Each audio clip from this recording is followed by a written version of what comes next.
Testing 1, 2. Test. There you go. Test, test, test. 1, 2, 1, 2. All right. Testing 1, 2. Ready? Yes, sir. All right. 1, 2, 1, 2. Test, test. Can you guys hear me? Let us know. Ladies and gentlemen, thank you again for tuning in. Behind the Headphones, episode 8. Our second guest of the evening, the one and only DJ Suave. He's been in the LA scene forever. The creator of Soul City. Just a legend here in Los Angeles. We're forever grateful for these people that grace our stage here at Behind the Headphones with my partner K Bandit. Suave, thank you for joining the show. Of course, man. I mean, I've been tuning in to you guys' show for about a month now. Yeah. What do you think? And you guys are doing something pretty cool. I mean, this is the third time I go on a podcast. The first one was the one out in Vegas. Then I did one with Too Dope. And then you guys would be the third one. Right on. Nice. We're grateful. What's your favorite food? My favorite food would have to be, well, after every gig, we all get tacos. So tacos, you know, it would have to be tacos. That's it, plain and simple. That's pretty much it. What's your favorite spot? As far as what? Tacos. Oh, tacos? You know what? I know a lot of people are going to hate on this, but I am not a fan at all of having fat in my meat. Just cancel it. Okay? So the spot that I like,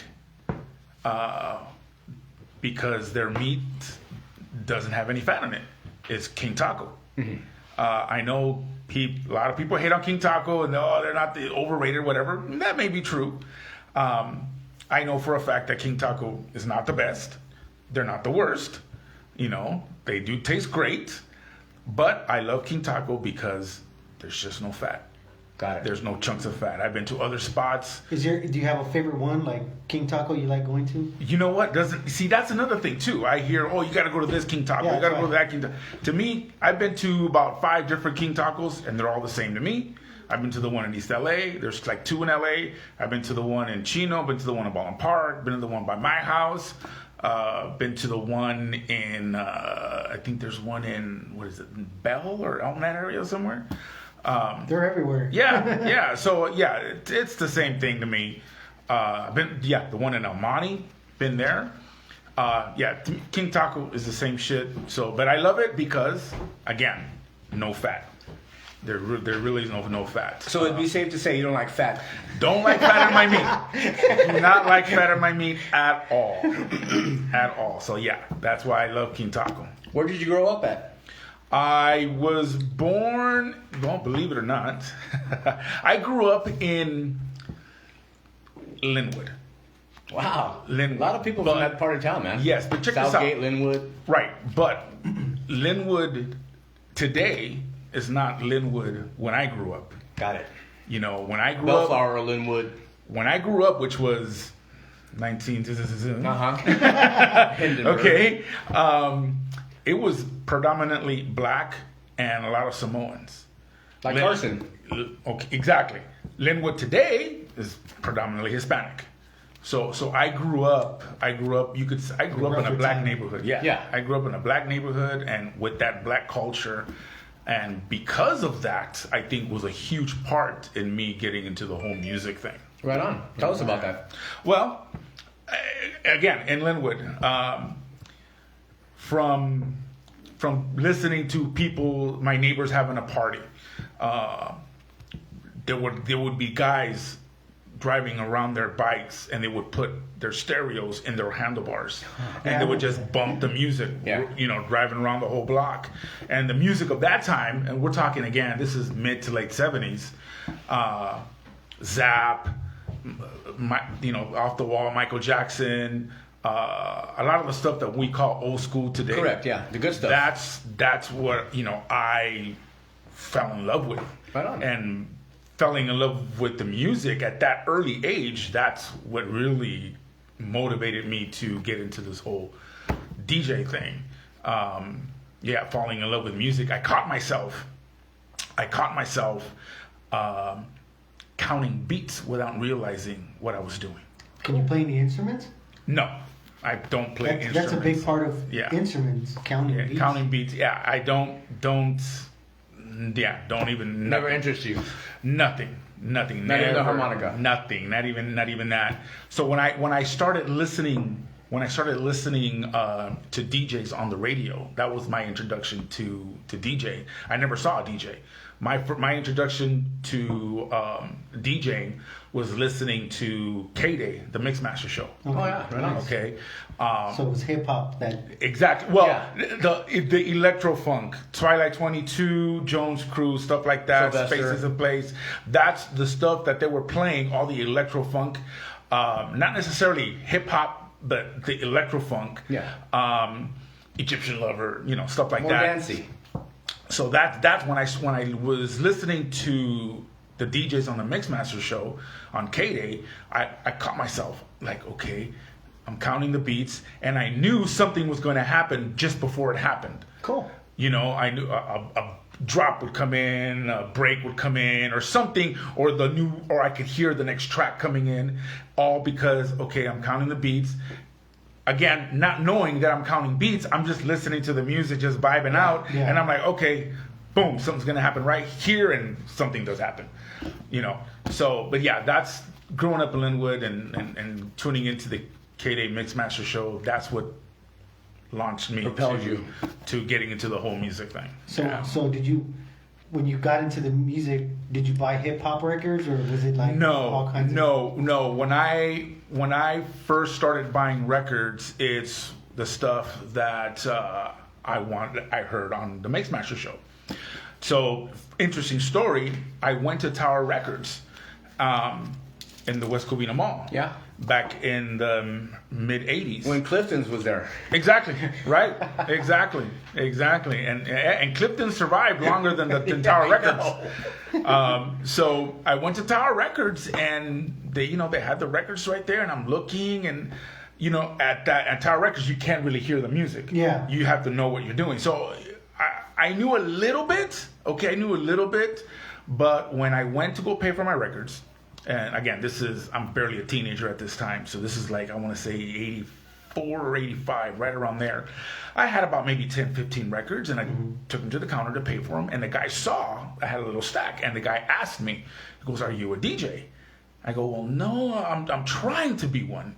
And he goes, then I told him, I listen to the Mixmaster Show. I'm looking for this kind of records. And he goes, "Dude, if you want those kind of records, there's an indoor swap meet in La Puente.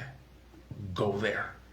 And that's where I went, and that's where I got everything. The majority of the stuff that I would hear on the Mixmaster Show, that's where I got it. And you could hear the tracks. Yeah, and you could hear the tracks before you buy it. And man, that's where I loaded up everything. Like I said, a lot of the Egyptian Lover, Twilight 22, Nucleus, like I said, all that electro old school funk. Right. That's what I got. But that didn't. My phone dropped. But that didn't last long at all. Can I get that can over there? Is it filled? No. Oh, okay, well maybe it'll hold it. Oh shit! I'm trying to do this. Oh, there we go. Okay, so I got into the whole, electro funk, but that didn't last long at all, because not that long after, a high school buddy of mine lent me these tapes. He goes, "Dude, my uncle is from New York, and he sends me these cassettes from these DJ mixes from these DJs from New York." I'm like, "Okay, cool." So he lent me a cassette, and instantly, the second I hit play on that tape, Changed your world. Changed everything. I said, "No, what the hell is this? This is what I want to do. This is what I want to listen to." All that electro funk, I put it away. Yeah. So screw all Back that. to tower you go. Screw all that. This is what I want. And I asked my friend, he goes, "Dude, where can I get this music?" And he's like, dude, I don't know. I just know, my uncle, he lives in New York, and he sends me these cassettes every now and then with this music. I'm like, all right, cool. And I go, do you have any more? And he goes, yeah, dude, I got a few more. So he lent me a few more, and I'm listening to them. Same thing. Blew my mind, because it was nothing that was being played on the Mixmaster show.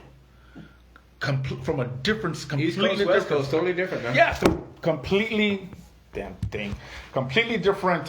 If you give me like a something that's full, like a can of soda that's full, that should do it. Got it. So it was a completely different spectrum that what I was hearing in the streets. By this time, I already moved to the La Puente West Covina area. Yeah. So I moved from Linwood to La Puente West Covina area in 83. Okay, so there we go. In 83. So from 83 and 84, 85, when I was buying these little electro records and listening to the KDAY show, and then listening to these tapes, it was the opposite, completely different. It was nothing I never heard before. Didn't know any of the music. It was also sounds that I've never heard before. Mm-hmm. So I asked my friend, dude, what do you call this music? And that's when he said, house music. Dude, wow. And I was like, house music? But it was interesting because that's not the first time I heard the word house to describe what you were listening a to. style Mm-hmm. of music. A few years before those tapes, I was with a friend of mine. We just finished basketball practice, and we were in front of our school waiting for our ride home, right? And again, this is, I want to say, 85, 86. Do you remember the mini truck era? I had one. I was in the mini racers. Right. So a mini truck rolled by right in front of us, and it was just bumping. Boom, Yeah, we get boom, two 15-inch right? pile drivers in the back. So the mini truck rolled by and bumping this music, and my friend, who just happened to be black, who just happened to be from Chicago. And as the truck rolled by, he goes, dude, you know what we call that music in Chicago? I go, what? He goes, house music. I go, really? I'm like, all right. Thought nothing of it. Yeah. But when my friend told me what the music on those tapes were, it goes house music, it took me back to that day. Got it. Yeah. And I'm like, I think this is what my friend was talking about. So anyway, once I heard those tapes, I mean, I changed the direction musically. Everything. Yeah. So what I was hearing on those cassettes, was a lot of disco and also a lot of house. Mm-hmm. Turns out that the DJ that was on those cassettes was the one and only Larry Levan from the Paradise Garage. His uncle, my friend's uncle, was a member of the Garage, and he would send them these tapes. Got it. I made copies of There these it is. tapes, and he sent it to him. So obviously, Larry was playing a lot of disco and a lot of house. But those sounds that I didn't know what they were, I called it futuristic sounds because that's what it sounded like to me, right? Because these sounds made no sense. Mm-hmm. Well, it turns out that those sounds was acid. Larry Levan would play some acid house, the early stuff out of Trax Records out of Chicago. You know, the wow, wow, wow, wow. Yeah. And I couldn't make what that was. I never heard anything like that before here on here where I was at in La Puente, in the San Gabriel Valley area, or on the Mixmaster show. But turned out it was acid house.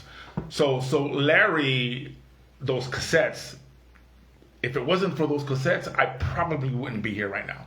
All right. I would probably I think I would still be a DJ, but definitely not a house, the DJ that I'm known for to be. I would probably just be, and I'm not saying there's something wrong with it, but I would just be a regular hip hop top 40 DJ. There you go. Yeah, because those cassettes, I mean, at the second I hit play, just Change your life.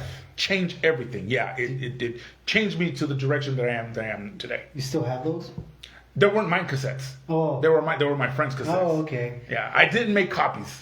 Didn't make copies. And it's funny because it's interesting because I never made a copy of those tapes, but I would always record the KDAY show, the Mixmaster show, always record it. But for some reason, it did not enter my mind to make copies of those tapes. But all good. Yeah, it happens, man. All good. Have you ever been married? Never. No kids? No kids. Not married, no kids. What was your favorite TV show growing up? Let me see. Well, I want to say Three's Company was. I knew you were going to say that. Three's Company. You seem like a Three's Company type guy. Three's Company was probably the first show. I was 13, 14 years old, maybe, I think. It was definitely Three's Company. Jack Ripper, right? Yeah. And then I lived that life. Before Three's Company, there was another show called American Love Style. Yeah. Okay, it was kind of Three's Company-ish. It was adultish, kind of a sitcom, because it was about relationships and love and all that. But Three's Company, yeah, when like that aired, TV show Soap. Exactly. So I don't know how many people know about Soap. That's old school. That's a good one right there, That's man. old school. And then after that, I think What's Happening also. Yeah. What's Happening was also a good one. That was pretty much it as far as growing up. Yeah, Three's Company. And then later on, obviously, Married with Children. Yeah, of course. Mr. Bundy, you can't go wrong with him. Yeah. What were you like as a kid, man?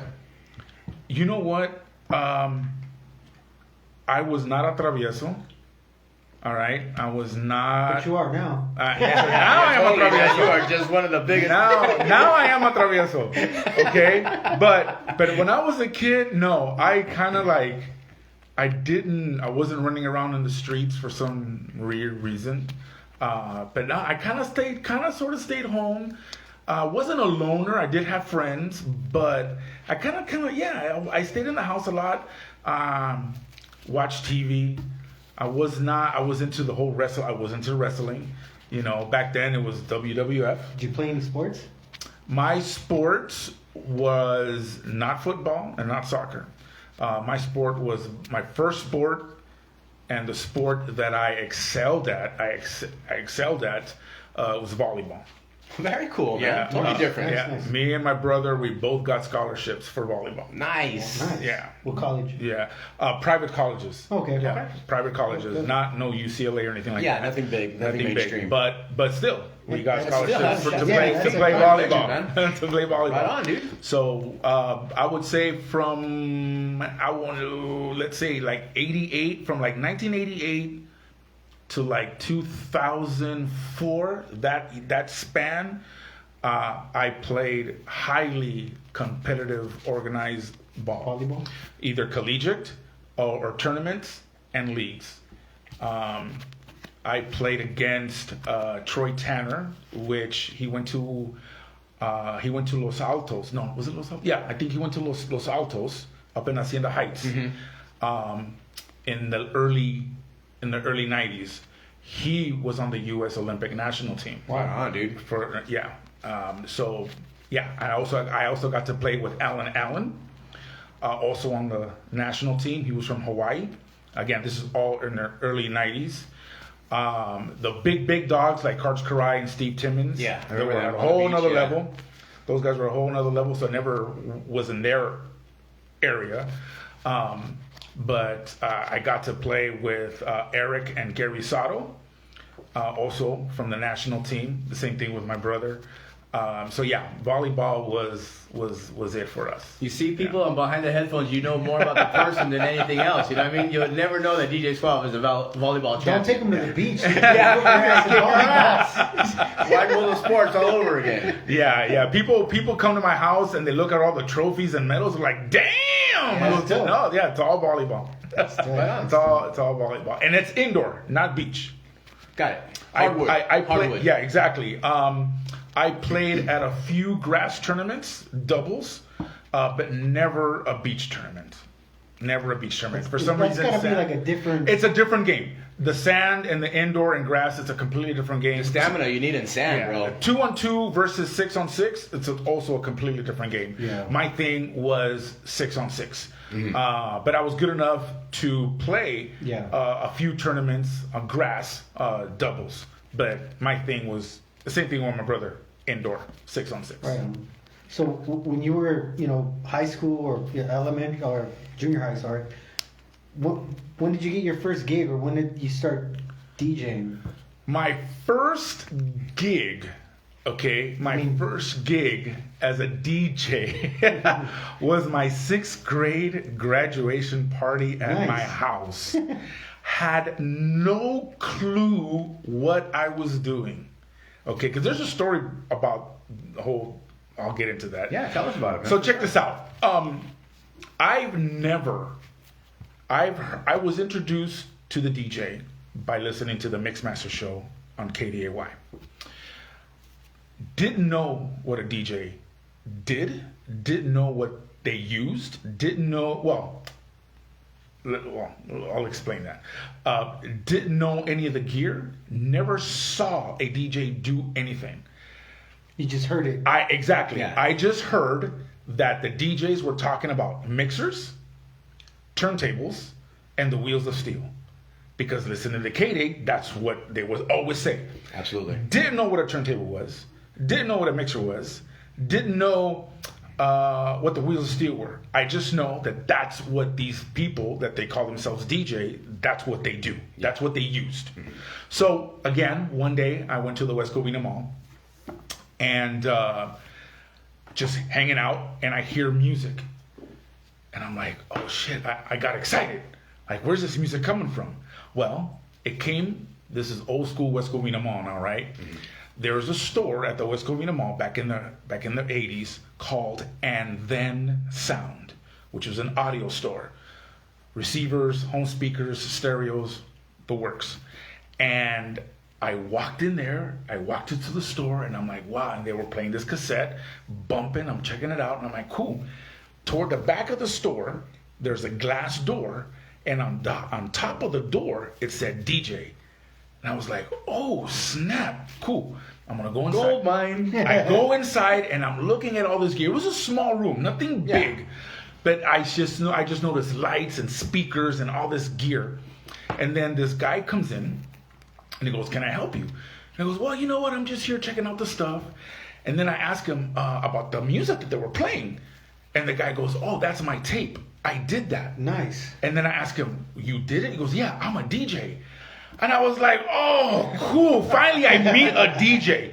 I meet a freaking DJ. There it is. Finally, there it is. There's your big break. So then one of the questions I wanted to ask him all kinds of questions, but one of the questions I really wanted to ask him, because listening to the Mixmaster show and also listening to KDAY, we all know that old school record, It's Time. Yeah. Right? Okay. Well, I know that song. I knew that record very well because it was on rotation on KDAY, and I knew it said It's Time once in the very beginning of the track. Yeah. But when I would listen to the Mixmaster show, I would hear It's Time, It's Time, 15 times. It's time, It's time, right? I could not wrap my head around that. How the hell are these people doing this? Right. Because I know how the song goes. Yeah. It doesn't go like And that. it doesn't go like that, right? The record scratched? So I asked the guy, and I told him, listen, I listened to the Mixmaster show, blah, blah, blah, blah. How do they go? How do they make it go? It's time, it's time. Dude, the guy showed me. Now, he didn't whip out the record. Yeah. Okay? But he mimicked with his hands the motions on what a DJ would do. He would say, look, on one turntable, you have It's Time. On the next turntable, it's also It's Time. And then he would mimic. And when he did that, my head exploded. Again. Because it was like this mystery being solved. Like, oh, snap. Okay. So you were just getting fed. Yes. That's and I great. asked him what are turntables. He showed me what it was. I said, what are wheels of steel? It's the same thing. thing. So now when I'm listening to the Mixmaster show, now I could put the music and the gear and the DJ together. The visualization came together. So I'm listening to the Mixmaster show, and I'm like, now I'm visualizing they're doing this. They got the record, they got the mixer. Now I'm okay. I got it now. And then I'm thinking, man, I would love to do that. I would just love to do that. But what do I do? What can I do to do what these guys are doing? Well, anyway, it turns out I went to a party, and I saw a DJ. do his thing for the first time, and I was just blown away. Yeah. Again, we're still in the toward the late 80s. Yeah.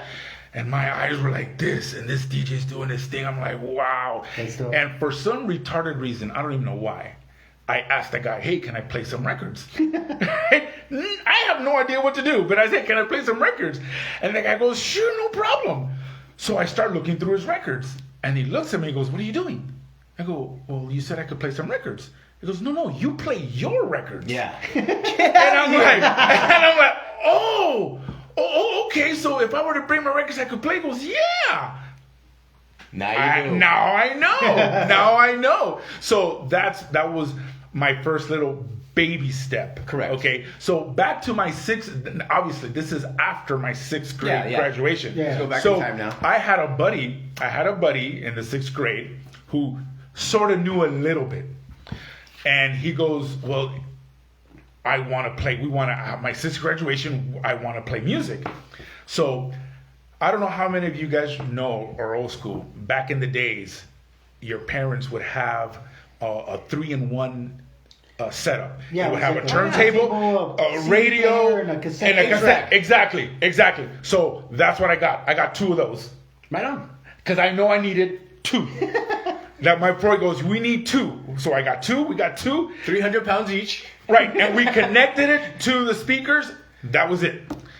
No mixture, no nothing. We just played the record. When that was over, we put the other one on. Perfect. That was it. There's your mix. That was it. And we did the whole party, the whole day like that. So 11, 12 years old. This was 6th grade? 13, yeah, right around there. Nice. And I had no records at that time. So my friend, he bought his records. And again, it was, let me see, Atomic Dog, George Clinton. Don't Stop. Dun, dun, dun, dun, dun. Okay, that one, we played that a lot. I think Shannon also. Oh yeah, that's the music playing. Like again, all the stuff that we call old school today. That's what we're playing. And again, a little later, I met my friend in high school. The cassettes, the whole thing, changed everything. House music all the way, and that was my introduction to house music. That same friend that lent me those cassettes, and again, now we're talking 1990. He comes up to me and goes, dude, I'm going to downtown. I'm going to go to a party. You want to come? Dude, they're going to be playing that same music that was on those cassettes. And I'm like, dude, let's go. Yeah. I'm down. So we go to some part in downtown, small warehouse. We're talking, it was a small warehouse. There must have been maybe 40 to 50 people there.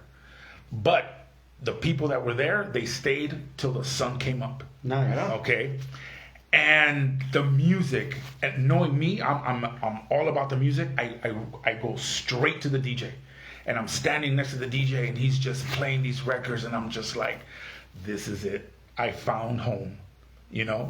And he's playing these tracks, these records that just blew my mind. A lot of the stuff was that same style, that same sound that was on those cassettes. So this is it. So the party was over. As I was leaving the party, there were these guys passing out flyers for the next party. So I grabbed the flyer, go, cool. Then I asked the guy, are they going to have the same music? And the guy go, dude, it's the same DJ. It's going to be the same DJ. Dude. I'm like, cool. A few weeks go by. We go to the warehouse. Same thing, small warehouse, roughly about the same people. And there I am, beeline straight to the DJ booth. And this DJ had some funky overalls, a white T-shirt, had yellow frizzy hair. A 90s style right there. Exactly, right. He had the overalls spray painted with the design. Remember all that? Oh, yeah. He had the beads. He had the yellow frizzy hair. He had all this. And he was just playing these amazing records. It was just blowing my mind. Turns out that DJ was Doc Martin.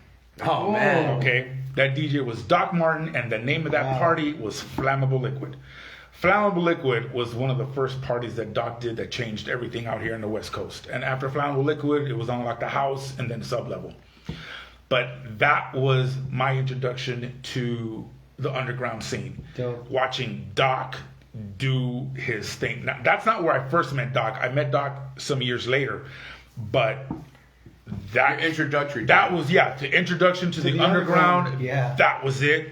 Just blew my mind. Yeah, the and I underground- haven't looked back since. The underground is always, Something different. eye-opening, and you always want to go back, and you're like, dude, that was so dope. So yeah, that's fucking cool. Yeah.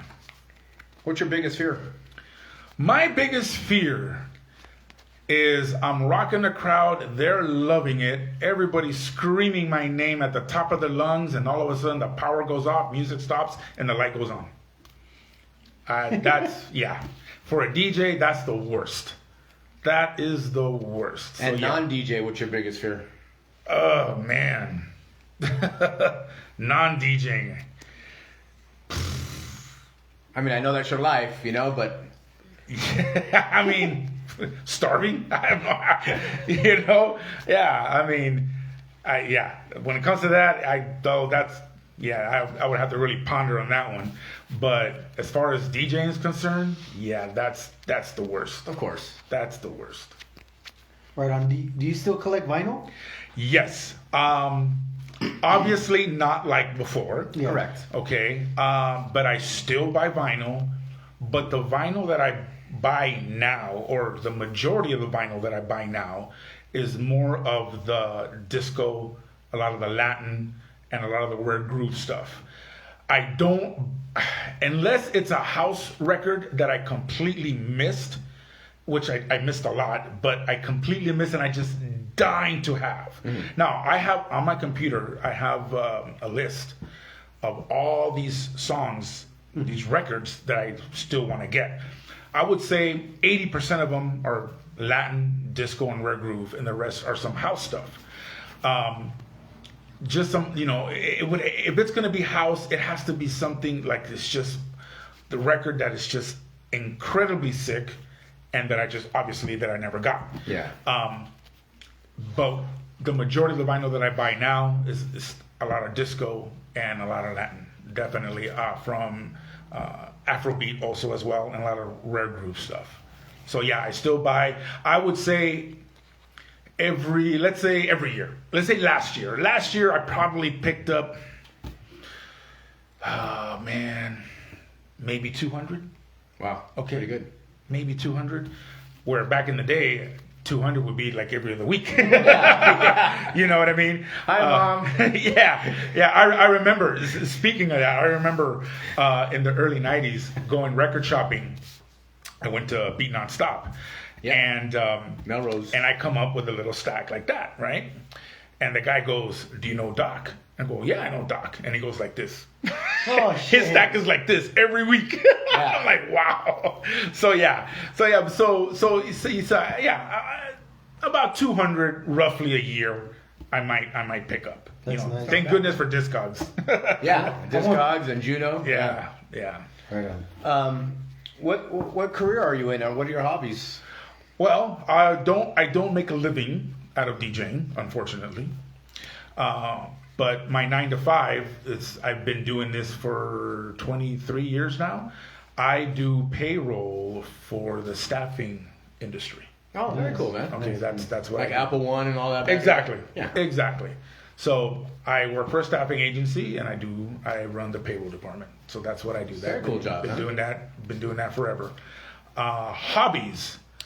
Again, just like a lot of people don't know about me in volleyball, I am somewhat of a wannabe chef. Cool. I enjoy and love cooking. Right. I don't watch cooking shows. What kind of food do you cook? Anything. Anything? And Fat-free tacos. Fat-free tacos, yeah. I don't watch the cooking show stuff. I don't watch any of I that. think you just gotta don't do it watch on Food your own, Network? right? I mean, come on. Where's Guy at? So what I do watch is a lot of YouTube stuff. I do watch a lot of YouTube as far as cooking and stuff like that. So yeah, I started cooking maybe 10 years ago. That's dope. And if you look at my kitchen, it looks pretty professional because of all the stuff that I picked up. All the spices and everything. Spices, else. Yeah. not only that, but the equipment. Yeah, certain you need it. certain pots and pans, and the whole culinary, thing. yeah. What's your best dish? Yeah, what's your go-to? I just mastered beef Wellington. Oh, Nice. Okay, I've been working on that for like a couple years, but now I could say I mastered it. And another thing, since I'm Cuban, I also master a lot of Cuban dishes. Nice. So I just mastered. Well, I'm gonna say I just mastered it. I mastered this a while ago. Congri, which is the rice and the black beans mixed together. Nice. Right. So once I mastered that, then I started getting creative. I started adding all kinds of shit to the congri. And see, all it takes is just that chance. Yeah. Just to do it, So when we do the family get together, I'll come up with congri, and I'll have like congri with steak in it, or chicken in it, and put different spices just to kick it up a notch. So cooking is my hobby. Did you ever go to El Colmao on Olympic? Oh yeah. Nice. Oh yeah, absolutely. That was a bomb spot right there, man. Absolutely. Yeah, my mom would take me there all the time. Being Puerto Rican, so we're neighbors. What are your talents, bro? Besides cooking. And volleyball. And volleyball. Well, obviously, I don't want to say, to a certain point, I could say I've mastered the art of DJing. To a certain point, that I believe I am very talented at DJing. I'll put my hand up on that. However, I always say this: I am a lifelong student of the art. I will never stop learning about the DJ culture. There's always new styles of mixing, new techniques and stuff like that. Rocky was just mentioning James Hype.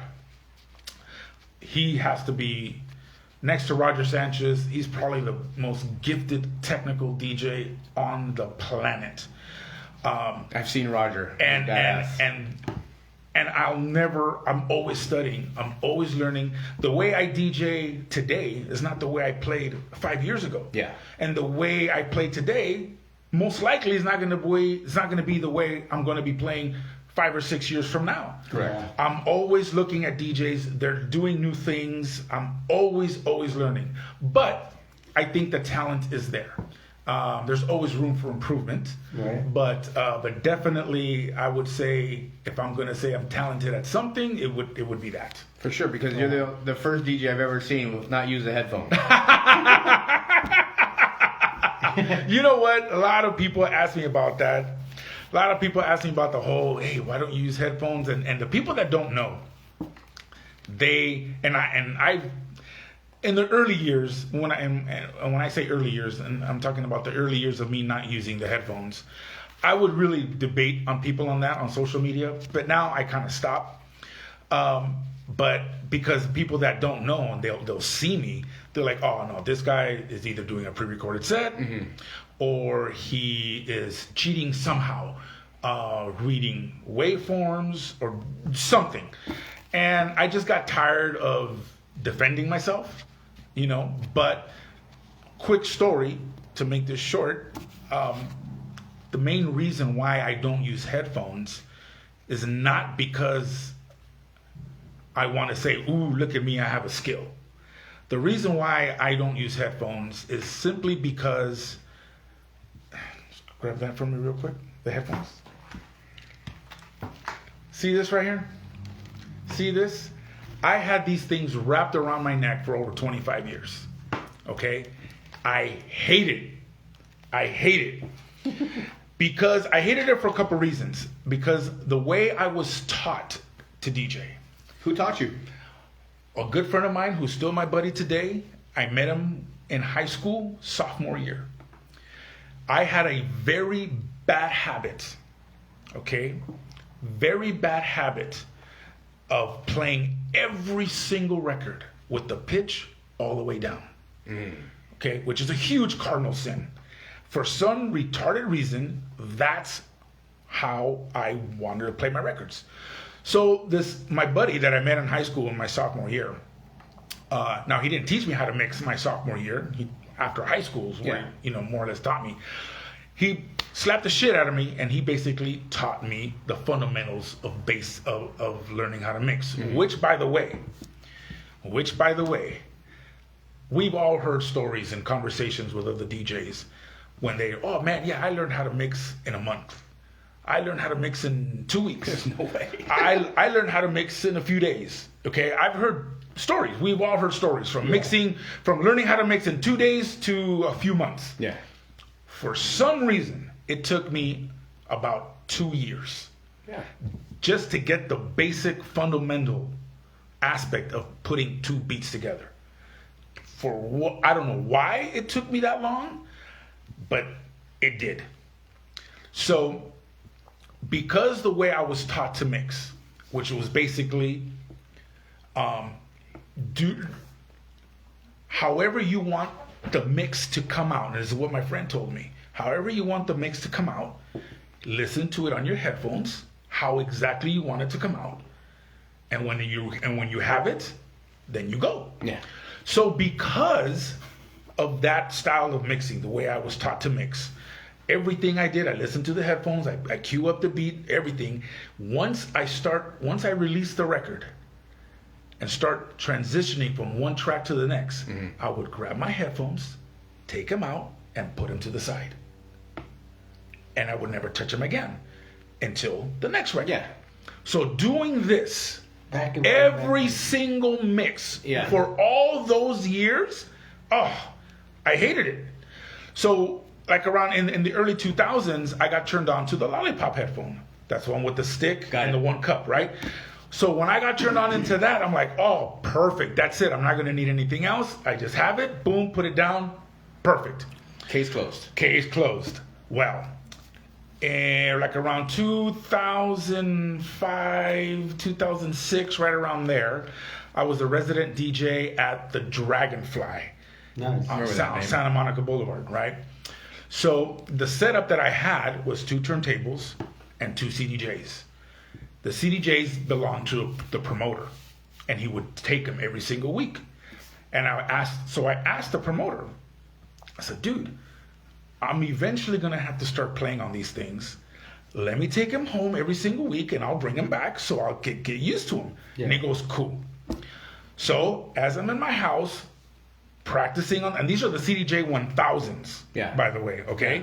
Yeah. Oh, the CD player in it. The old, right, exactly. So I'm listening, I'm practicing, I'm trying to get familiar with it, and I noticed something. I noticed something that I was like, wait a minute, can this really work? So I tried it again. And I tried it again. I tried it with different tracks. I even flipped the CDs, the CDJs. So I'm trying, rubbing your eyes. I'm experimenting. I'm experimenting with everything. I'm like, wait a minute, can this really work? Yeah. So because I know how to mix traditionally, and all the years practicing on vinyl, I believe that really helped me to figure out how to do it without headphones. Because even though I'm not using headphones, I still got to hear the other track to cue it. Everything that I do, everything that you guys do with headphones, I do it. I just don't do it without headphones. I just figured out a way how to do what I need to do without the crowd realizing what I'm doing. Got it. That was it. So once I had enough confidence to actually do this at an actual gig, okay, that's when I said, okay, I'm going to give it a shot. And it was 2008, my birthday edition of Soul City at Crazy Horse. So we're talking 1,200 people. I go on at midnight. I took my headphone, I put it there, I connected it, I hooked it up, and I put it right there. If I need it, I'll grab it. I never touched it. So basically, it's out of convenience is the reason why I don't use headphones. I hate those shits around my neck. And even with the lollipop, if I could get away with it without using headphones, basically my monitors are my headphones. So yeah, that's the main reason why I don't use headphones. It is impressive to look at. It is, but it's not. I'm not here like, hey, look at me. I got a dope skill. Can you put on the spotlight, please? Yeah. No. It's just purely out of convenience because I hate those shits on my neck, and I hated it. I still, however, when I play vinyl, I use headphones. Okay, but also whenever I'm being recorded, I use headphones. Every time I make a mix, I use headphones. Yeah. If I go somewhere and I know I'm being recorded on a mix show, radio station, whatever, even at Space Taco, they do record a lot of the sets. When I play there, I ask them, "Are you guys going to record it?" And if they are, I use headphones. If they don't, then I don't use headphones. Got it. So, yeah, I that's basically it. I just out of convenience. Did your parents ever support you? Not one bit. Not one bit. They never understood the music. They hated the music. They hated that lifestyle, the whole nightclub routine and everything. They didn't prevent me from doing what I wanted to do, but they were not supportive. They didn't want to go to my gigs to see what I did or anything like that. No. They were like, "You do you." Yeah, we don't want nothing to do with that. Right on. I'm gonna ask a question from one of our viewers. Okay, yeah. And I remember seeing you when I was young, at the house parties back in the day here in San Gabriel Valley. And Okay. You and amongst a lot of other DJs were inspiration to me. But I got a question here from DJ Mr. Nelson. He says, Mr. Nelson, Miss Pasadena's finest. do you remember your first house party you DJ'd at? My first house party? Yeah. It would have to be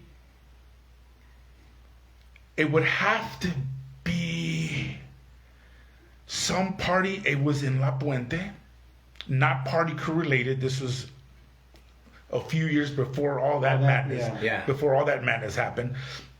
It was a high school party at someone's house. And I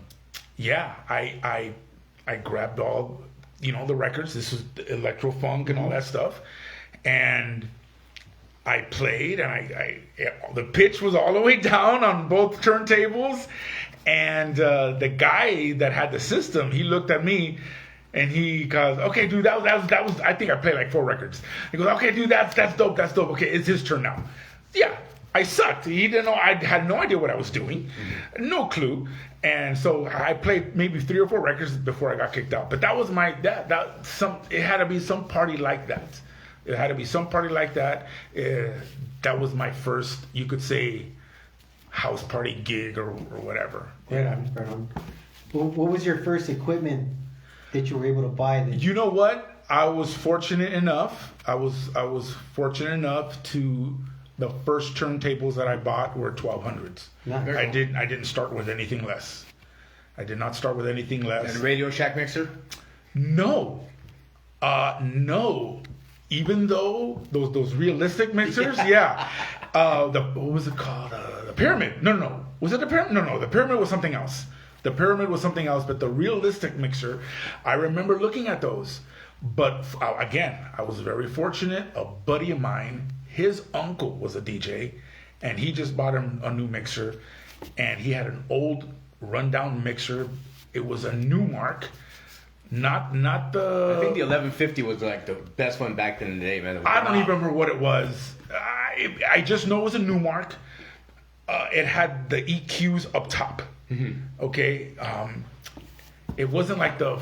What is a 1670 or the 1760? It wasn't one of those. It wasn't the one with the little sampler. Remember those? Yeah, I had one. It was a little Newmark piece of shit, and that's what I got. It did the job. Yeah, and that's what I had until I bought, the mixers that I really wanted and all that. But yeah. Who's your favorite DJ? Wow. Well, I have favorite DJs and DJs that were influential.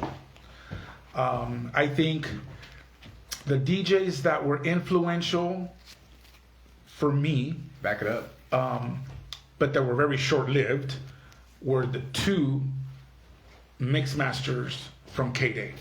Shout out to Tony G. Which was the first, which was the Jam and Gemini, and the World Class Wrecking Crew. Yeah. Now, the World Class Wrecking Crew, which was Dr. Dre, DJ Yella, MC Ren, and I think there was a few others. And this is, again, way before NWA was even a thought. Correct. The World Class Wrecking Crew, and then Jammin' Gemini, never knew who that guy was, even to this day. I think I even asked Tony G about it, and he wasn't too sure. But Jammin' Gemini was the shit. He was amazing, and you could tell he was better than most of the DJs that were on that show. Because they left the Jammin' Gemini and the World Class Wrecking Crew toward the end. I think the show, if I remember correctly, it started Saturday night from 8 p.m. to 12 midnight. Yeah, 4 hours. And when Jammin' Gemini was on, he was from 11 to midnight. He closed it out. And the same thing with the World Class Wrecking Crew. These guys were amazing. So those are the influentials. Also influential DJs. Obviously, Doc Martin. Doc Martin is the one that he just kills it. He made me the DJ that I am today. Go. You hear that, Doc? So Doc Martin, another influential, huge influence on me, Francois Kevorkian. Francois Kevorkian was the one that he showed me that you don't have to play one specific genre all night. Correct. Because of Francois, I mean, and this guy, talk about iconic legends. I mean, Francois is responsible for some of the biggest dance tracks in dance music history. Okay? And he's like 65 right now. And to me, right now, I would say he is the best DJ that's alive in the world right now. Killing it. Yeah. So anyway, so Francois, by watching him, I got influenced to play Latin, disco, drum and bass, Nice. techno, all in the same set. Yeah. Dope. All under the umbrella. All in the same set. I remember one time he dropped an opera track in the middle of his set. Oh, shit. Okay, Francois is just, he's just the man. Middle level. And then DJ Harvey. DJ Harvey, he's the one that influenced me on the disco side of things. Right on. First time I heard DJ Harvey was a New Year's Eve party, 1999.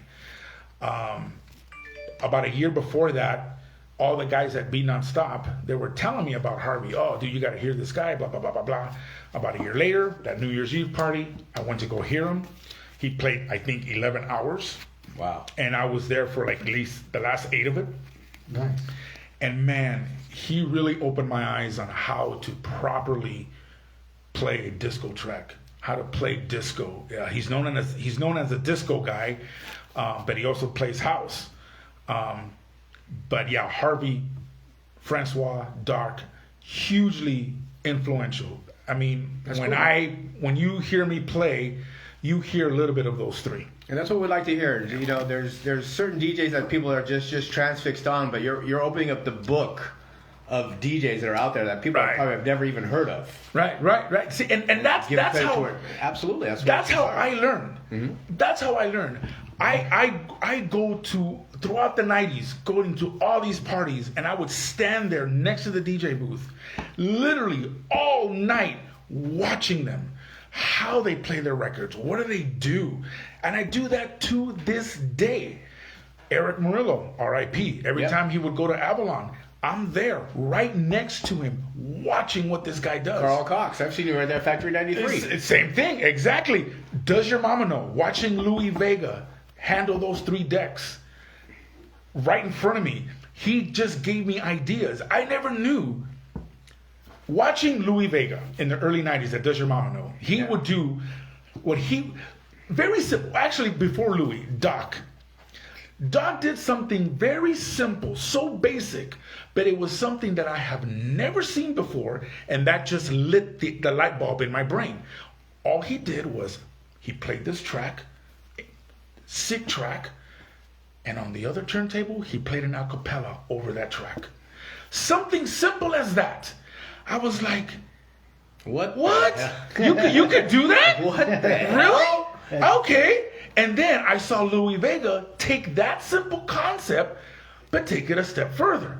He would, on the third turntable, he would have two records playing.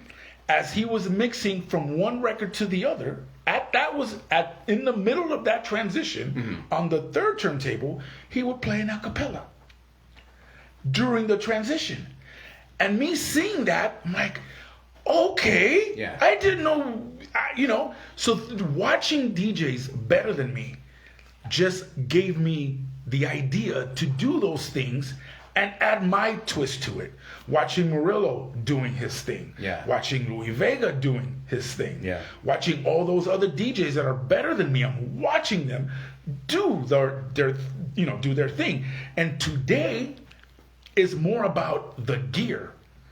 Watching Roger Sanchez utilize every aspect of absolutely. the CDJ. Yeah. Me, I know how to use a CDJ. I hit play, cue, and that's it. Yeah. Roger Same Sanchez here. knows every aspect of that CDJ. Yeah. The same thing with the mixer. And they utilize every feature those things have to their advantage. Absolutely. James Hype, TJR, Juicy M, again, Roger Sanchez. These guys, those DJs, they have mastered The equipment. And because they have the creativity and they put those things together, and I'm watching them, I'm like, wow. So when I play, now I have ideas. Now I could do certain things. I could loop. That's why the way I play now is not the way I played 5-6 years ago. Now I am constantly utilizing the loop feature. I'm always looping something. I just figured that one out. Yeah. I'm always looping something. And and most of the time that I'm looping something, it's not meant so the crowd knows that I'm looping something. Yeah. No, it's just to enhance the tracks that I'm already playing. Yeah. Yeah. They don't know if I'm playing 3 tracks at the same time or 2 tracks at the same time. Sometimes, yes, sometimes you do certain things to let the crowd know that, hey, I got 3 things going on at the same time. Yeah. But the majority of the time, they don't know. But yeah, that's how I learn. And I continue to learn by just watching these DJs, play. Which, back to the question, my favorite DJs. Eric Murillo, one of my favorite DJs. Mark Farina, definitely. Oh, one Mark of is my favorite badass. DJ Heather. First time I saw DJ Heather, wow, yeah. DJ Heather, definitely. Carl Cox, I love Carl Cox. He's awesome. John Digweed, one of my heroes. Jeez.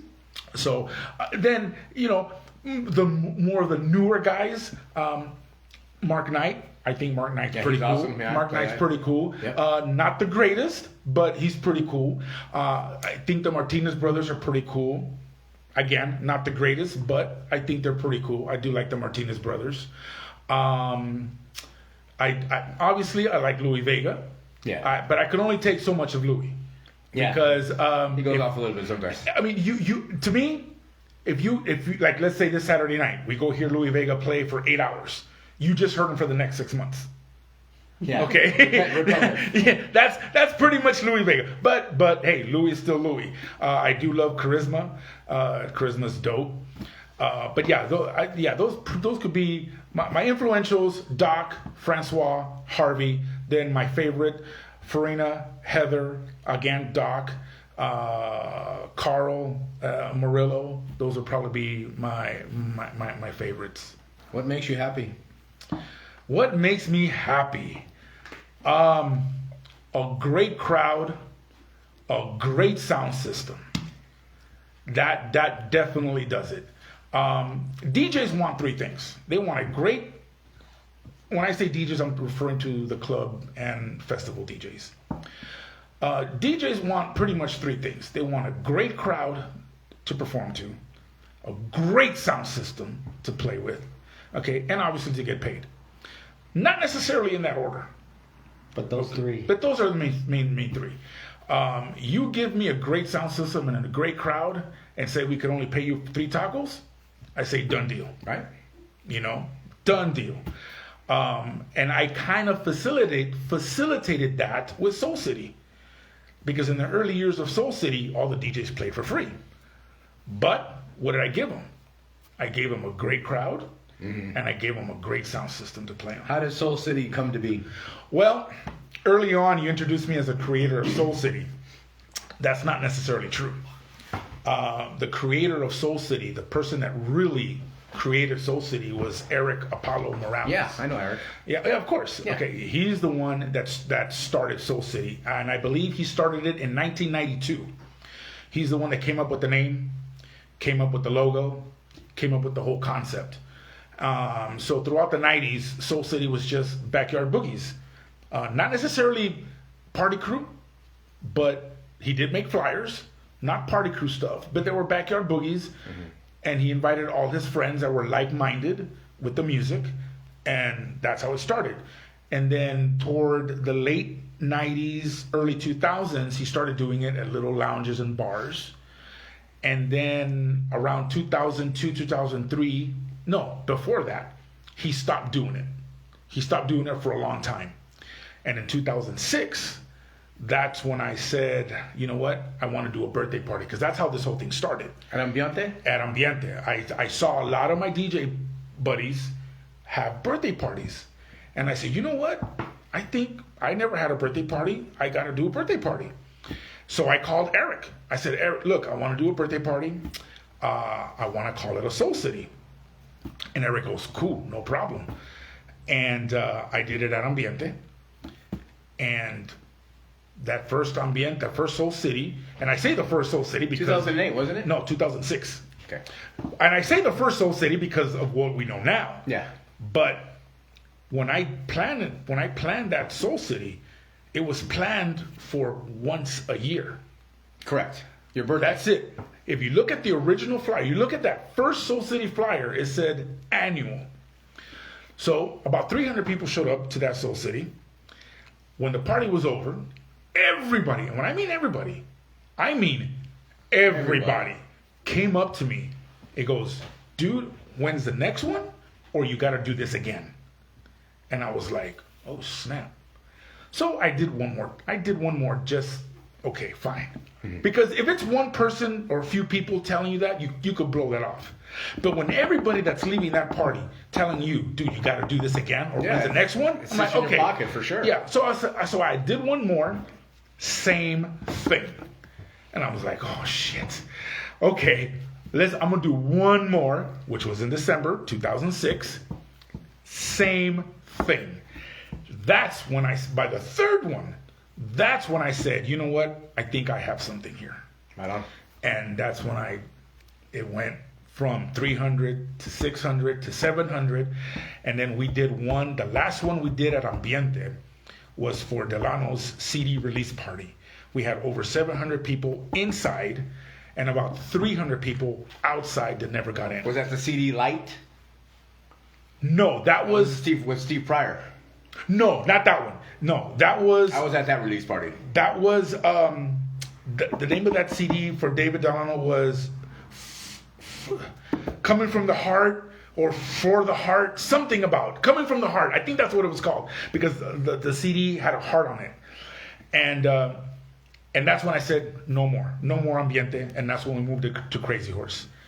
And once we moved it to Crazy Horse... I went to that party at Crazy Horse. It became... It was massive. Yeah. It became a completely different party. DJ outside, DJ inside, yeah. It became a completely different party. It went from 700 to 1,300 people. Nice. Overnight. Yeah. Because from the last one was 700 to the next one, 1,300. Yeah. And it kept... getting bigger. It kept getting that until the doors closed. Until Crazy Horse shut down. Real quick. About almost 4 weeks before the Soul City. Damn. For December. Sad. And I had to come up with a venue really quick. And the only venue that I knew right off the bat that I could do it real quick was John Peña's Carnival, because he just opened it up. I hit up John. I said, "Listen, man, I need a venue. I don't have time to really look for another venue. Can we do it there?" He goes, "Cool." We did one Soul City there. After that Soul City, then I had time to look for a venue, and that's when we moved it to Hollywood, and we went to Playhouse, and we did like maybe 4 Soul Cities. I was there at at Playhouse. Yeah, supported you there too with Richard, right? Richard Sound Syndicate. Oh yeah, okay. Syndicate. I thought you were saying Richard Vision. No, you had Nitty, you had DJ Dan, That was phenomenal. That party in Hollywood. The one with DJ Dan? The one with DJ Dan. the one with DJ Dan. That was our 7-year anniversary. I remember that. That was massive playhouse. Yeah. So I saw pictures, man. That's dope. yeah. So I did. Yeah, I think I did 4 or 5 at Playhouse. Then we did 2 at Avalon, and then the last Soul City that we did was at Exchange LA.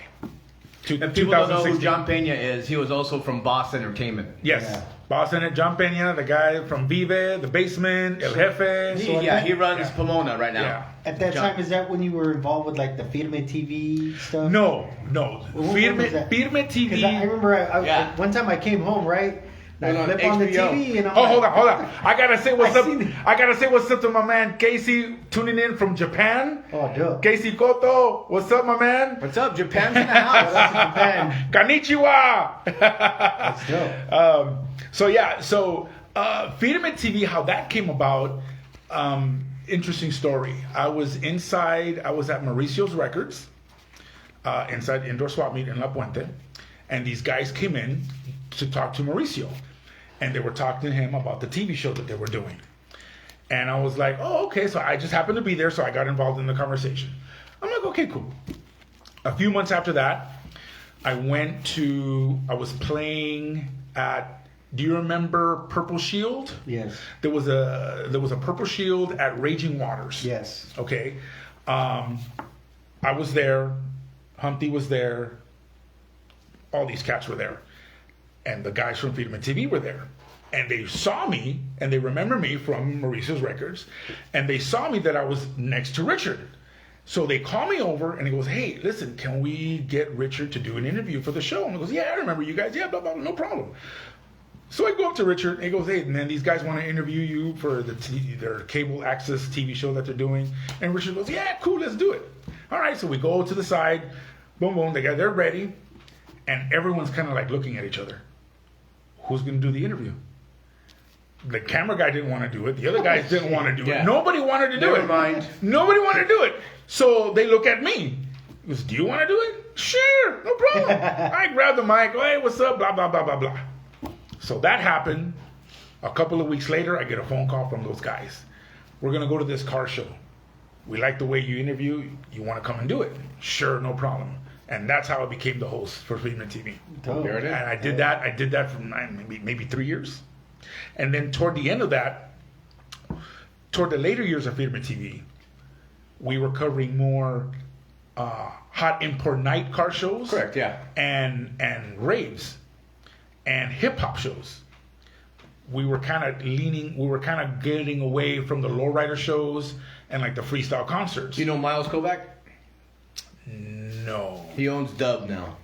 Dub Magazine. Oh, I thought it was a Chang. Somebody named Chang or Miles, David Chang or Dan Chang. He used to be partners at Strictly Underground. Oh, okay. Or Tough Guy Records, I should say. Remember Tough Guy? I remember Tough Guy. Strictly Underground, I think, was Artie's place. Yes, on Whittier. Yeah. That's right, Artie. I remember. I've been to that store a few times. I do remember that. So when we started covering those type of events, they had a hard time pronouncing Firme. They were Firme. They couldn't because they were either blacks, American, Asians. Yeah. They weren't Latinos. Okay, so we had to change the name. So we changed it to Frequency One. So Firme TV, like the last 2 years of quote unquote Firme TV, they were under Frequency One. Very cool. So all in all, maybe 5 years I was involved with those guys. That was dope. I tripped out. I'm telling you, I flip on the TV. I'm like, oh shit, this guy's out here. You know, like, wow, that's so cool. So you got some history for sure, man. Yeah, I've been around the block a few times. Yes. My next question. Sorry to cut you off. No. How'd you come up with your name? Again, my high school buddy that taught me how to mix. I was at his house and we were just playing records. And we were playing this track by Egyptian Lover. The name of the track, which I know now because of a previous podcast that I was on, I had to put my memory. Because when they asked me that question, I didn't know what track it was. I knew it was Egyptian Lover. I don't know the track, but now I do. It was a track called The Lover. Okay, and in that song, So suave. exactly. In that song, he goes, "I'm so suave, so debonair." Yeah. And I'm like, and he goes, "I'm so smooth, so suave, so debonair." So I'm like, you know what? I like smooth. Okay, cool. So I was DJ Smooth for like 20 minutes. His sister, I gotta go to lunch. yeah, his sister comes in, and she goes, "No, I like suave better." And his sister was kind of a hottie. So I'm like, okay, you know what? Let's think it was suave. Okay, but my lower level thinking at that time, I thought suave was a little too plain. I wanted to add something to that name. So I added the DE. So it was DJ De Suave, like Oscar de Leon. Got it. Yeah. Okay. But that didn't last long because either A, they weren't saying De Suave. They were either making fun of it. Yeah. And so I said, you know what? I'm just gonna cut it out, and I just kept it with Suave, and that was it. That's how I got my name, Egyptian Lover, the Lover. There it is. Right on. Yeah. That's a good one right there. If you are gonna collab with anybody in the scene, who would you like to collab with that you haven't yet? Oh man. Give you two answers. Studio work. I would love to work, and I want to say, I would love to work in the studio with Francois Kevorkian. Yeah. His knowledge, his experience, what he has seen throughout the last 40 some odd years, his knowledge is just the roof. incredible. Yeah. What he knows, and I mean, I would just love to work with someone like that in the studio. Imagine what I could learn, even if it's just one session, what I could learn. When it comes to DJing, I was asked that not that long ago, speaking of festivals. I was at one of the Factory 93 parties. Speaking of Sound Factory. Sound Factory, by the way, when I first started doing Soul City, they were the sound company that I hired. Oh, right. Nice. Augie and those guys, which if you guys paid attention to Rocky, Yeah, he was. yeah, Sound Factory does Give them nothing but props. EDC. Yeah. they They're do massive. everything. They do everything. So Sound Factory, I used them for Soul City since day one. So anyway, I was at Factory 93, and one of the Insomniac guys, I was just talking to them, whatever, and they asked me, he goes, "Dude, who would you love to go collab on the DJ set?" It would be Carl Cox. Oh, yeah. Oh, yeah. It would be Carl Cox. Carl Cox, That guy's- because I think He's a beast. He is a beast. He is a beast. But and not to sound, I don't want to say big-headed or conceited, but I picked Carl Cox because there are other DJs. Like let's say Murillo. I could hang with Murillo, track per track, but I couldn't hang with him technically speaking, because he's more technically advanced than I am. Carl Cox is not a very technical DJ, but because he's not a very technical DJ, I believe that I could hang with him track per track, and I think it would be awesome. If there ever comes a chance that me and Carl will go back to back for like the last 2 hours of any club or festival, I think it would be freaking amazing. You turned me on to that girl, Nicole Maldauber. Nicole Maldauber, yes, from Beirut. Oh, man. Yes. And the way she blew up is because she was a promoter first. She was doing parties in Beirut, and she would book all these DJs, Carl Cox, Adam Bayer, Dubfire, all these cats. So when she started making tracks, she was giving tracks to all the DJs that she would book. And they returned the favor. And that's how Nicole Maldauber became about. And but she's awesome. She's awesome. She's one of awesome. the best female DJ out there. To me, a lot of people say, okay, maybe 8 years ago, people were calling Nicole the techno goddess or the techno queen. I'm like, yeah, whatever. Now you have Charlotte DeWitt. Okay, right now Charlotte DeWitt's the hottest thing, and as far as female DJs is concerned, in the techno realm. And people are saying she's the queen of techno, and I beg to differ. Yeah. The queen of techno the queen of tech, and not even Nina Kravis. People also calling her no. Those girls are princesses of techno. The queen of techno is Mistress Barbara. Okay, Mistress Barbara is the queen of techno. She blew my mind when I first heard her in the mid-90s. She's Canadian. She's French Canadian. Okay, one of Carl Cox's heroes. Cool. Okay, for some odd reason, well, I don't want to say for some odd reason. I do know some reasons, but she's not as big as like Nicole or Charlotte. But she still plays all over today. She still plays all over the world. Nobody, not Charlotte, not Nina, not nobody, female-wise, even most men can't hang with her. Wow. She is phenomenal. Thank you for dropping all this knowledge, man. Phenomenal. Mistress Barbara. She's French Canadian. She's You have to look her up. Yeah, I think she's from Quebec. Yeah, I don't think she's from Toronto. She might be from Toronto, as a matter of fact. I think she's from Toronto. But look her up. YouTuber, mind blowing. She is awesome. Right on. If you were going to write a book, what would you call it? Things not to do. That's what I would do. Here's the list. Things not to do. Okay, that's what I would do. I would write a book on things what not to do. Since you have all this knowledge in regards to that, what skills do you need to be a DJ? Period. Oh man. Even with vinyl. Does You know it start what? with vinyl, or what does it start with you? I mean, you're just giving us knowledge beyond the books, man. Right? I'm gonna have to watch this and Look, start taking notes. You ask this. You could ask 100 DJs this question, and they're going to give you 100 different answers. Well, there's 100 DJs, and they're all the answers are going to be correct.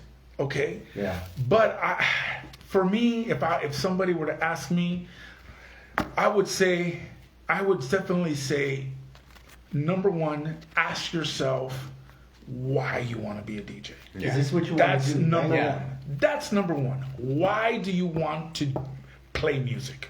Okay? Ask yourself that. And once you answer that, then we could move forward. Because if you want to be, and we get this a lot today because of technology, a lot of DJs, especially we have all these Playmate DJs becoming DJs overnight. It's you know just what I mean? saturated. So you have It's all about a look now. Right, and these Things is it's ruined. all about attention. Look at me. I want since DJing is the cool thing to do. You have all these people that want to be DJs because they're attention whores. Right? It's Okay, they're all attention whores, and they Say just that again. they're attention Say it whores. loud. Okay, they just want look at me. I seen just recently. I got turned on to this DJ that I didn't even know she was a DJ. I would notice her at certain parties, and she would dress like if she just got out of the strip club. Got it. Okay, and I saw this chick. Okay, fine. I know girls dress slutty. Fine, she overdid it, but fine. Does it start with an M? Does it start with what? An M? No, I don't even know. No. You talking about Juicy M? No. Oh no, I don't even know who that is. But we'll get to off camera. We'll talk to that. We'll talk about that. So anyway, so I would notice this girl, and then last summer I walk into this party, and she's playing. I'm like, oh, she's a DJ, and she's playing just dressed like if she just got out of a strip club. Yeah. And I'm like, dude, when I see that, it's all, I don't see I love the music. What I see is them, look at me. Look at my titties, look at my titties. And I'm like, oh, come on. So yeah, the first thing I would ask them is, why do you want to do it? Because if you do it for the glamour? if you do it for the glamour, if you do it because you want to be on flyers, you want to get paid, you want to be famous, yeah, forget it, dude. You're gonna go nowhere. But you know what? Sometimes that's what happens, though. Like Hey, that's the yeah. I the think time we live in today. that's what It's taking it out of it. kills our culture. You know, Yeah. because there's guys like you and Craig and myself done it for so long with the passion. You know, I think that really It's killed it. And look, I'll admit it. It frustrates me. It pisses me off how these DJs that just started DJing 2-3 years ago. I know. You know what I mean? Right? And I'm not talking about because they make tracks. No. Without making tracks, okay? I see these DJs, mainly female, they're showing off their titties and now they're playing at cool little spots. And I'm like, okay, hey, that's the times we live in today. That's true. Whatever. Okay. Sad times. Yeah, but yeah, if you're going to DJ for the right reason, then yes, I will definitely give you my 2 cents worth of 35 years of experience of advice. What would you change in this industry if you had a chance to? Oh man, let us have it. Let them have it. I would put an end. I would put an end to the way they book DJs. Seems like they're very repetitive. I would stop booking the same. I would definitely same DJs over and over. I would have everybody book DJs based on skill and talent, and not plays, likes, and followers. Not what can you do for me? Oh, you could sell me. You could sell 8 bottles. You could bring a bunch of people that will buy 8 bottles. Okay, you're playing. That's funny. I would put an end to that. Bottle service has just changed everything as well. Yes, I would definitely. That's over with now, man. I would bottle serve. There's a few documentaries. If I knew the titles because I saw them on YouTube. But there's a few documentaries, not long documentaries. They're like maybe 30 minutes, but how they go into how bottle service just ruined club culture. Yeah, it did. Okay, it did. So I would definitely put an end to that whole bottle service nonsense. Okay, and book DJs based on skill and talent. Now, I might be sounding like an old grumpy old man, but those are the facts. Yeah, but the DJ started back in the 80s and 90s like we did. Those are the facts. I completely understand booking new DJs that don't know how to mix because they're making top charting tracks. I get that. Okay, no, I get it. Martin Garrix, when he was 16, made this track. Now he's playing all over the world. I understand that. I'm not going to really hate on that because I do understand even in the 90s, it was like that. You got DJ Sneak. DJ Sneak became DJ Sneak not because he was a skilled DJ. DJ Sneak became DJ Sneak because of all the music he made. Okay? Very few DJs today are playing all over the world because of their DJ talent and not their production. Doc Martin was playing all over the world before he produced a single record. Mark Farina, same thing, playing all over the world. And he doesn't even make music. Yeah. DJ Heather plays all over the world, makes very little music. So there's a handful of DJs, okay, that play all over the world because of their reputation, because of their DJ skill and talent. Today, a DJ that starts DJing, let's say 5 years ago, cannot make it on skill. They have to make music. Yeah. And I understand that, and I accept that, and that's great, and that's why we make music. I don't know if you guys are making music, but that's why I make music. I make music because I want my music to make enough noise to get gigs. That's why we do it. Yeah. No problem. I get that.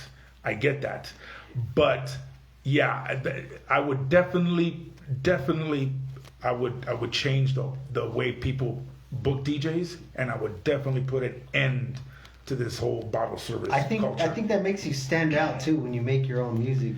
True. know? And I'm not knocking on it. I'm not knocking on it. I think because the culture is so saturated now, you have to pick something else to stand out. You know what I mean? And it is what it is. Yeah.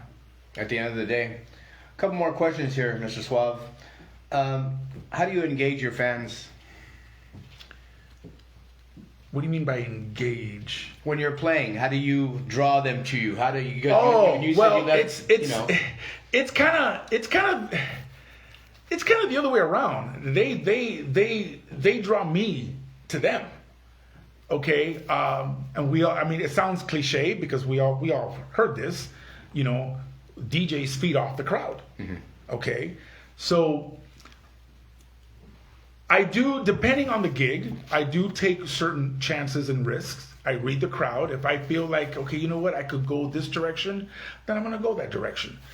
But yeah, I think the best way for me to engage is definitely knowing the crowd and give them what they want. Right. Give them what they want. And I don't mean like, oh, you got to play the hits. No. Give them what they want. They want to hear dope music.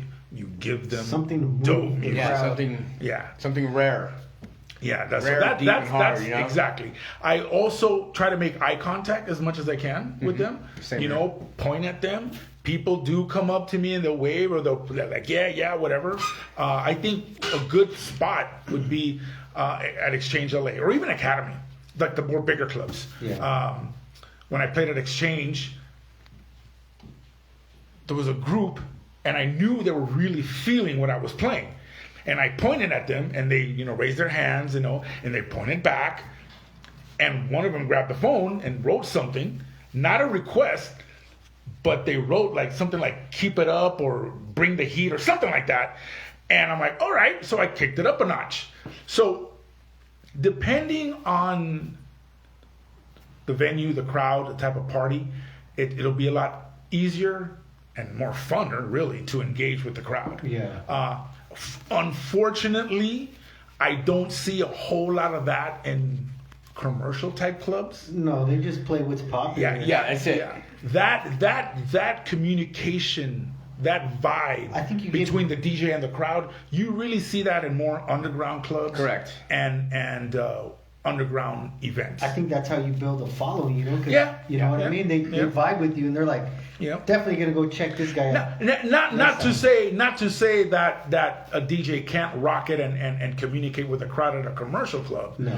But when I see that at a commercial club, it's more microphone related. Yeah. Okay? They grab the mic and they hype it up, dude. Exactly. Opposed to music and feeling a connection with the crowd. Two different things. Two different things. Absolutely. What advice would you give to a future DJ? Don't stop learning. Don't think that you know everything. Right. Because I don't know everything. No one will ever know everything because DJing is always evolving. Yeah. Don't have the attitude, even though it is a competitive industry, don't have an attitude that you know it all. Don't have an attitude that you know it all. Definitely be humble and do it for the right reasons. Yeah. If you're going to DJ, do it for the right reasons. And if you don't know by now what the reason is, there's only one reason why we all do this. It's because we love music. Period. Yeah. That's it.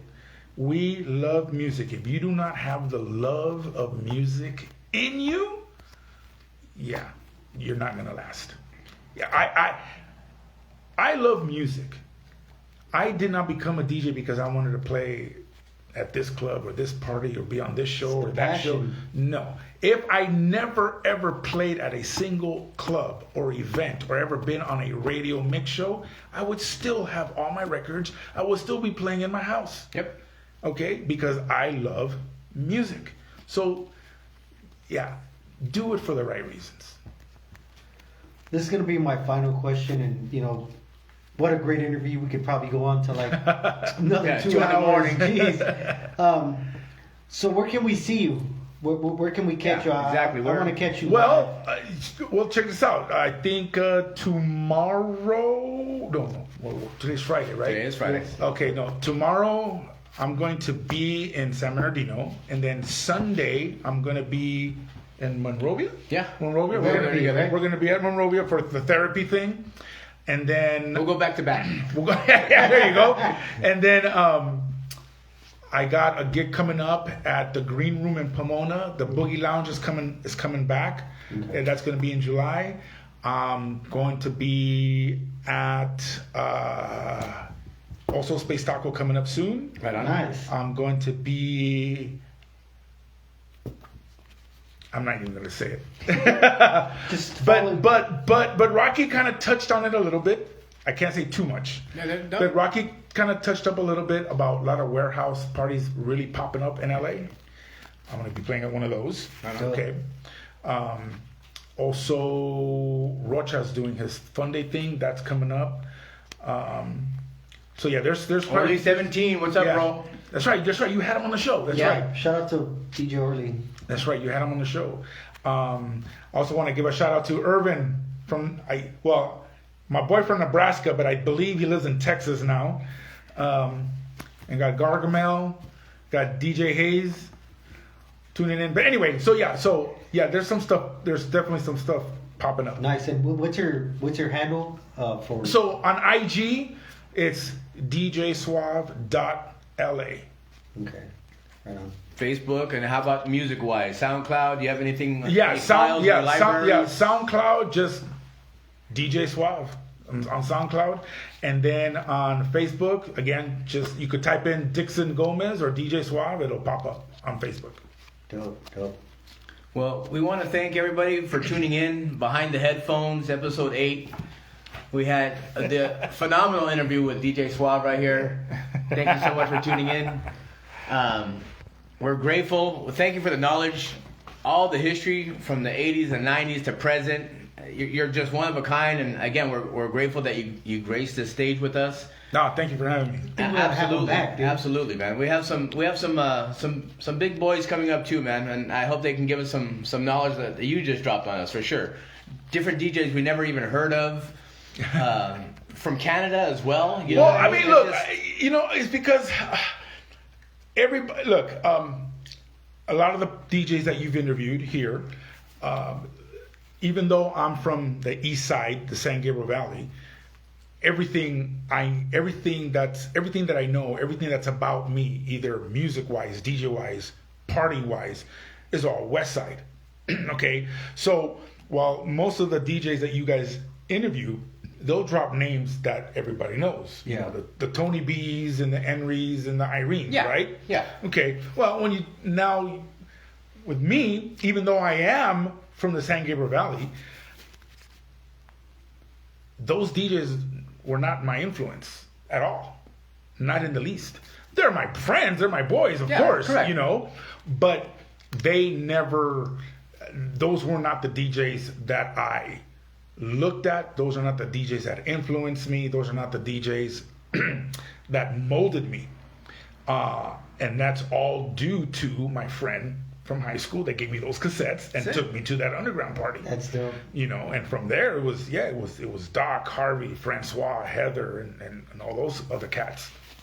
So while everybody was banging their head to Hard House, which that's a whole other story. I think you mentioned that one time. We'll go on to that. That's a whole other story, which if I'm back, we could get into that. But while everybody was banging their head to Hard House, I was on a completely different spectrum. And I think that was good. Completely different spectrum. So that's why Hard House really didn't do it for me. Right, so that's why when I say DJs like Francois and whatever, and yeah, people that are tuning in may or may not know who these DJs are, but yeah. But now they do for sure, man, and we're grateful for that. Because let me tell you, and I am not knocking what people know, okay? Because it's what they know. I can't blame somebody for what they don't know, because it's what they know. Your library is vast. Yeah, if all they know is Tony B and Michael Trance, well, then that's what they know. Correct.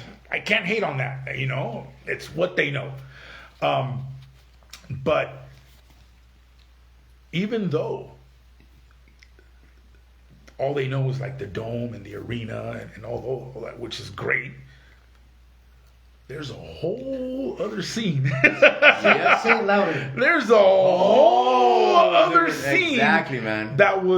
That started even before that. Right. Okay, and let me tell you, and I don't want to sound like I'm knocking anybody, but when all those journalists from Europe came to LA in the 90s, they didn't want to interview Tony. They weren't interviewing Richard. They weren't interviewing Henry. You know who they were interviewing? Doc. The guy that's been around the world. Yeah. Doc. They came because of him. Yeah. Okay? Yeah, he set the tone here. They came because of what Doc was doing. they weren't the interested in DJs. what was going on at the Dome. They were not interested in what was going on in the arena. I think that was a local thing here in LA. Doc was the one that caught the attention. Doc was the first West Coast, not just LA, but he was the first West Coast DJ to have an East Coast residency. He was the first West Coast DJ to have a European residency. Yeah. Okay, so he's the I'm one. trying my hardest to get him on board over there. I really am, dude. I am. I've been talking to talk to him for us. Oh my gosh! You know. Well, I don't want to say anything, but anyway. So yeah. So look, all that Dome, all great. Look what happened last Saturday. Yeah. House issues. They knocked that shit out of the water. Yeah, the culture's still alive and well. Yeah, you can't knock that. Okay, Yeah, no, you cannot knock that. But the thing is, what those people don't realize, there's a whole other scene. While they were doing that, there was something going on that was even bigger. That was catching the world's attention. Yeah. There was back in the 90s, even though one magazine is still around today, there was these magazines called Mix Mag and Music Magazine. Mm-hmm. Now, Mix Mag is still around. Music is no longer still around. But these magazines were thick, and they covered global DJs, global clubs all over the world. Okay? Doc was one of the featured DJs in one of those magazines. Right on. Okay? And then a year or two later was David Alvarado, another LA legend. Yeah. Okay? And then Marcus Wyatt. And then DJ Taylor, another one that caught Europeans' attention. So the world, when LA was making its noise, that caught the world's attention, it wasn't those guys. Yeah. It was it was Flammable Liquid. It was Unlock the House. It was Marcus. It was Taylor. It was David Alvarado. Yeah. Again, not knocking on everybody else, because they did what they did, and more power to them. They became staple here in LA. Yeah. Okay. And even abroad, because Tony made some noise, and Richard obviously is making what he's doing, making a lot of noise. Mm-hmm. But yeah, the reason why I talk the way I talk and drop names that I drop that are unfamiliar to a lot of people is because I was over there. That's right. I was over there while you guys were banging your head over here. I was over there, and there's a whole other side of story to Suave in regards to that, which could get into another edition of your show. Right on. But we would love to have you back. Yeah. We would love to have you back. Again, everyone, DJ Suave from LA, please check him out. Facebook, Instagram. We're so very grateful. And if you don't mind, we will have you back again. Is that cool with you? That is awesome. Thank you so much for being here tonight. Absolutely. so I really much. appreciate it, man. I've been tuning into your show for a little while now, and I'm someone glad. like you who likes our show, we're grateful. Bandit and myself. Hopefully we can get a mix from you. Oh, my gosh. That speaker right there, AM radio. Okay, DJ Craig, K Bandit, Suave. Thanks for tuning in. Good night, everybody. We'll be back in 3 weeks. Episode 9. Oh, 3 weeks. We're gonna have in 3 weeks after Father's Day. Oh, Father's Day. Father's Day. Bandit's going on vacation. We're gonna have from Pitbull Radio, Eddie Arias. Eddie. Pitbull? Eddie Boy. Eddie Boy. Oh, that's my boy. And Bounce Music, Gabriel Horizon. Oh, Gabriel. We'll see you then. Gabriel's dope. Take care. Peace. All right, guys. Facebook, for those of you guys tuning in, I'll see you guys.